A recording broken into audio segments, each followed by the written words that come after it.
one that they put different burden on the different actors of the economy, industrials, oil and gas, that they are allowed to trade in the European trading system.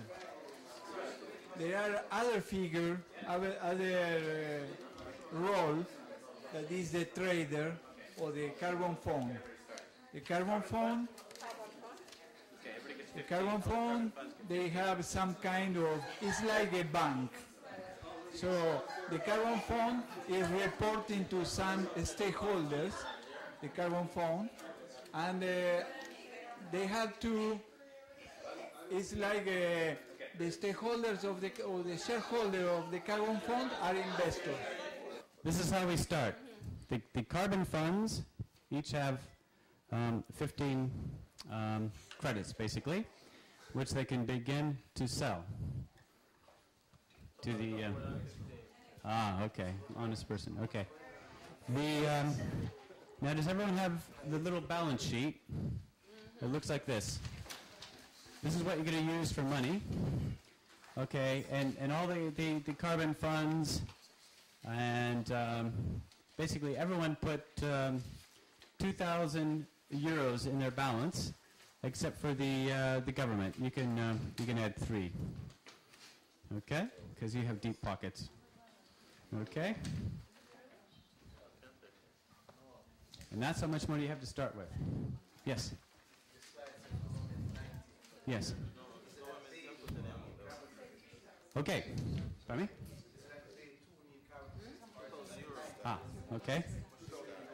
All right. Now let's look at this. So what happens in the balance sheet is if you buy something, it goes in your expense column. If you sell something, it goes in your income. Now the carbon traders or the carbon funds need to put 10 euros for every credit that they've received. So that goes into your expense column straight away. Okay? So it'd be 150 euros, 10 times 15. Okay, that's the price of that it was to develop your projects. So you're going to want to obviously sell it above that. Okay? Now the governments, if you look here, their nation has an obligation of 90, anticipating based on current conditions, they have an obligation of 90 credits. 30 will be taken up by oil and gas, or 30 from the utilities, and that leaves them with a shortfall of 30. Okay? They're going to have to make up. Okay? So, you'll need to buy 30 from, you can buy from another country, or you can buy from anyone, basically. Yep. 30 that the utility presently has would be classed as part of 90 for the government? Yes, you need to buy, if the utilities, tell you what, I'm going to simplify things. Okay, so basically you have to get enough credits that are in your oil and gas and your utility sector. Forget all the other sectors, steel, what have you, okay? All right? No, not quite. Sorry. Simplify it. Is that Okay. 30 credits per country of utilities? Or Per utility. Per utility. Per utility. Thank you. Okay? Yeah. For utilities. What I don't understand. One island gas. 15. What is? That's to accumulate in 3 trading periods by the end of the year. Okay? That's what you pay for it. That's what you pay for it. Well, the carbon funds, did you have to put down, they've paid 10 euros per credit. So to develop the project. So they're going to sell it at above 150. That sets the price. Okay? You understand? You have it. So you need to write down 150 as an expense. Okay. This is 60. Right? This is 60. So, No, it's total. It's total. It's total. If only buy enough, you're cool. Yeah. Pardon me? Yeah, they choose the price.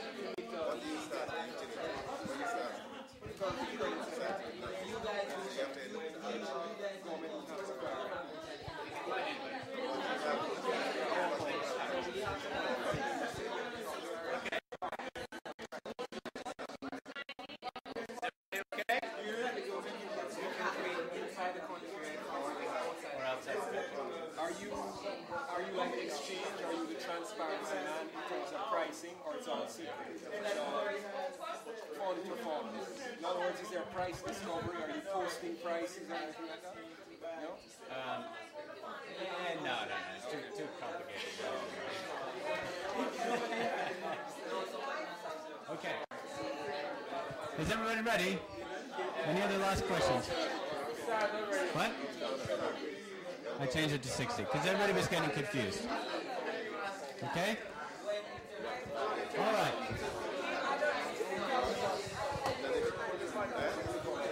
Okay, so now you can try and buy credits. Now remember the utilities and the oil and gas, you're looking at an average of about 10 credits per trading period, of which there are 3, to come out with about 30. But that may change as economic conditions change. And so you have to address that. And if you look at this, just as an example, so these are the conditions that may influence the demand. Okay? All right, off you go. We'll just take a couple minutes, okay? Utilities can buy and sell from anybody. No, they can't. Sorry, they can't buy from the government, but they can sell to government. Oh! Okay. But governments can trade with each other or buy from anyone. Okay. Now,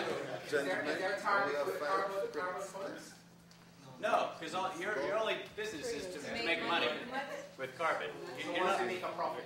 Yeah, because you're not emitting any carbon. Huh? The government. So, the news for this next period is that weather forecasters are predicting a harsh winter in Europe. And economists warn that growth will stall in the 4th quarter of this year. So those will have different impacts. Now, but as a result of the last news, some things have changed. The utilities now require about 35 credits by the end of the year. Oil and gas are at 40.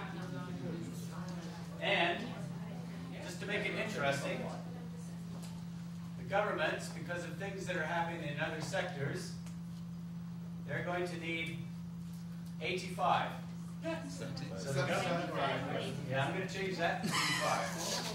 I kept it simple so that everybody got the hang of it, but all the government people are going to get bored. So they're going to have to go out and get some credit from somewhere. First of all, Omar reminded me to recall you that there were some series of news related to the cap and trade, transparency, and different exchange issues inside of EU ETS. But to tell you the truth, this is not affecting you directly, because you have to sell your carbon to somebody that is authorized to trade there. So basically there were 3 key problems. One, there were some kind of tax evasion. So they did some kind of triangulation and they avoid to pay tax. And because of that, in France, there were a moment that they stopped some exchanges. Also in UK, because you have a lot of carbon players based there, and there were some rumors and verifications that the tax agents were there to verify if really we pay the tax or not. But anyway.